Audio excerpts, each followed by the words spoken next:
Man, it's a little weird, and I know you're going to think this is a joke, but the offseason, man, it started a little earlier this year. You wasn't really prepared? Like one and done? Really? What's going on? I don't know, man. It was just one of those games, and we didn't finish, but we're on the next season. You're on the next season. Talking about next season, I did say free agent. It's the first time in going into your seventh season that you're going to be a free agent. What is your mindset? You know, my mindset's easy. My mindset's not going to change as a player. I just want to be the best player I can be, help the team as best as possible. But, you know, it's going to change a little bit because dollars are going to start talking, and I want to take care of my family. It's always been about team, but this defense, man, what you guys did, you guys were almost first in every category last year. You've been through a few different coordinators. What was the biggest change? You know, there was a lot of change going from D coordinator to D coordinator, but then there was still the main coordinator there, Billy B. He's always there, and, you know, with him being at the helm, you're always going to get the best, and the best is you can't get anything less than that.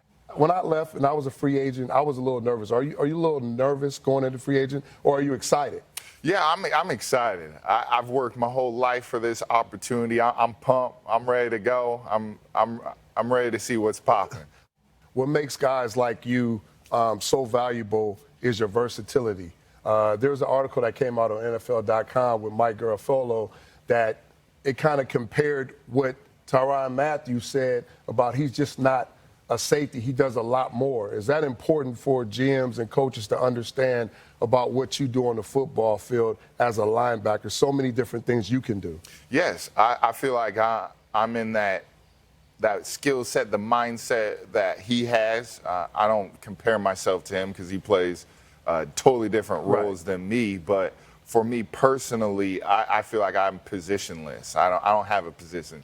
Just roll that football on the field, and I'm there. You can put me at the end, middle linebacker, outside linebacker. You need me to cover, I got you. You need me to rush the passer, the I more got you can do. Whatever you need me to do, I can do. Whatever it takes. But that's going to cost. So usually when you're not playing in the Super Bowl, I know it's tough to watch, but I'm sure you watch.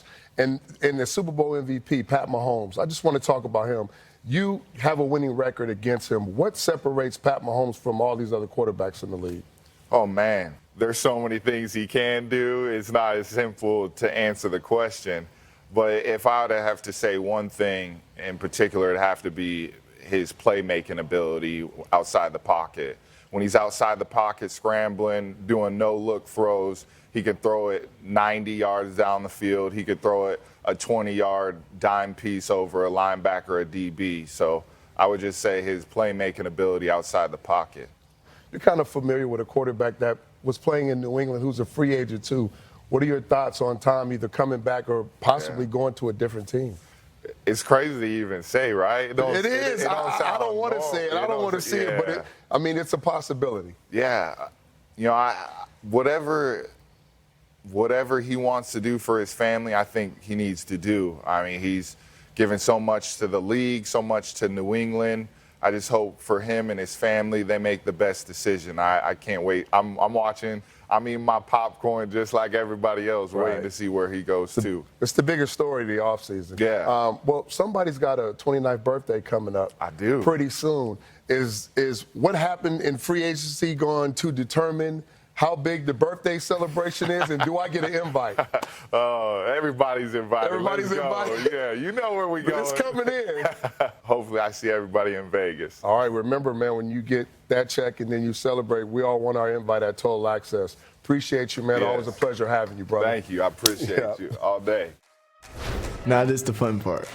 CeeDee Lamb, wide receiver, University of Oklahoma. And here goes Lamb across midfield. I would describe my style of play pretty aggressive. I love to win. CeeDee Lamb stays on his feet, and he will go the distance. I think the quarterback and the receiver relationship is very important, especially if you want to score a lot of touchdowns. You kind of have to connect on all phases of the game. So Lamb makes a guy miss and scores. That he is creating. And usually players young like that will come into the league and perfect some of the things they don't do extremely well. But the question, like you said, is when you turn on the tape, is he making plays? Can you give him the ball in space? Is he creating or breaking those tackles? All the different things. Getting off the line of scrimmage is one of the most important things for a receiver. We used to walk out there, try to jam them, throw them off. The release is important. The speed, you want to be fast, but if you can create separation different ways, that's valuable as well. How about Jalen Hurts? It sounds like Lance Zierlein liked what he saw today. Did you guys? I did. I think he's a playmaker. And when you look at all the schools he's been and what he's done, whether he's coming off the bench or being the starter, he's always had production with his feet and with his arm. As a quarterback, you're going to get critiqued more than any other position because it's all about your release. It's how posed you're in the pocket. What about your footwork? What happens when the pressure's on you? And guys like me used to hunt these quarterbacks, so we know what to look for. But the other thing to look for and to understand is these guys are playmakers. He's played against the best competition at the highest level for a long time. He will perfect some of those things that they're talking about as well. And I just feel like everybody knows what he can do with his legs, but I feel like every time he goes out on this football field, he's checking every box of using his arm and throwing out of the pocket, the footwork and things like that. You've seen him at the Senior Bowl, standing in the pocket, throwing the ball. You've seen him at the Combine, flick of the wrist, throwing the ball. And then at his pro day, the same thing. All they talked about was his footwork and how the ball was coming out of his hands. So that's impressive, especially for him. We know you can run. We know you can make plays out of the pocket, but can you stand in the pocket and make some of these NFL throws? And he continues to keep showing them. Well, he's been training down in Atlanta since his season ended, and one of the Oklahoma wideouts said that he noticed a difference today in his mechanics. And we will hear what Jalen thought of his performance a little bit later on NFL Total Access. We had Wisconsin Pro Day today. A lot of eyes on the All-American running back Jonathan Taylor. He did drills today. He did not run the 40-yard dash. His 4.39 at the Combine was good enough for him in the books. Word is he looked very good catching passes today, which you see him doing right here. Taylor's one of the most productive running backs to come into the pros in years. Over 6,000 career yards in Madison and over 50 touchdowns as well. He's the 5th-rated running back, however, on Bucky Brooks' list of available ball carriers. After his pro day today, he spoke with our Randy Moss. So I suppose it could be said that you rested on your combine laurels today, except your hands might be sore from all the passes that you caught. What was your strategy going into today? So one of the things I wanted to do was just check the box, understanding that I was a natural pass catcher. I got a chance to display that a little bit this past season, but it was just for 1 year, so just wanted to make sure that I assured scouts, coaches, and everybody that I was a natural pass catcher, whether it was from the slot, empty, from the backfield. Well, to me, it looked like if it weren't for your size, you could be a wide receiver out there. How did you grade yourself? So I like to say I got a 95%. There was one pivot route where I kind of misstepped, and it was like a low ball, and I missed it just because of the misstep. But I had just got it clean the first time on the other side, so I like to say I got a 95%.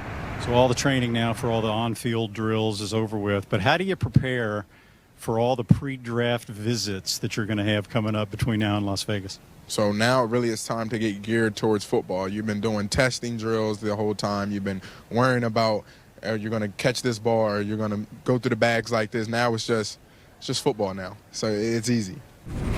Hey, tomorrow it's a Path to the Draft Pro Day special. We're going to have a full hour dedicated to the players and performances from the Oregon, Oklahoma, and Wisconsin Pro Days and more. Path to the Draft Pro Day special tomorrow, 8 o'clock Eastern here on NFL Network.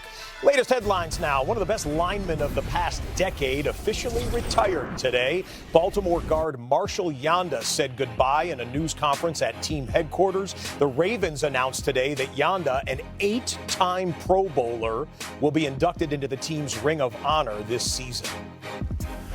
Today I'm retiring from the NFL.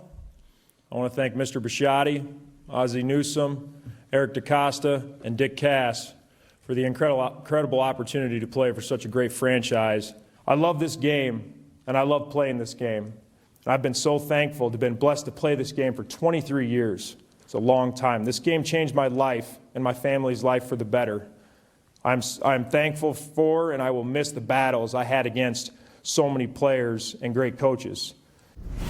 Elsewhere, the Jimmy Graham in Green Bay experiment is coming to an end. Graham reportedly will be cut tomorrow. His average annual salary was among the highest in the NFL among tight ends. Graham will be looking for his fourth team in 7 years.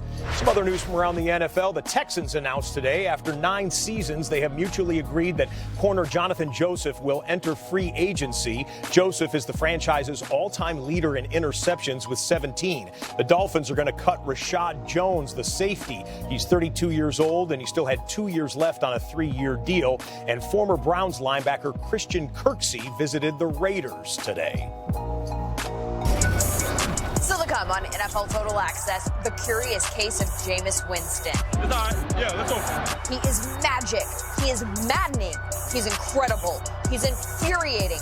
He's a baller. And a rocket shot thrown by Winston. He's a bust. 30 interceptions. And James Jones says he's about to be one more thing, a $100 million man. Plus, is this the best wide receiver in this draft class? Maybe the better question, is this the best player in this draft class? CeeDee Lamb putting the pro in pro day. We've got him. Jalen Hurts, too. Plus, a new jersey on Amari Cooper, a new jersey on A.J. Green, a mock draft you should call a shock draft, and a very special guest. He's brought down by Kyle Van Noy. Kyle Van Noy from the NFL's #1 defense to right here on our set. Next on NFL Total Access.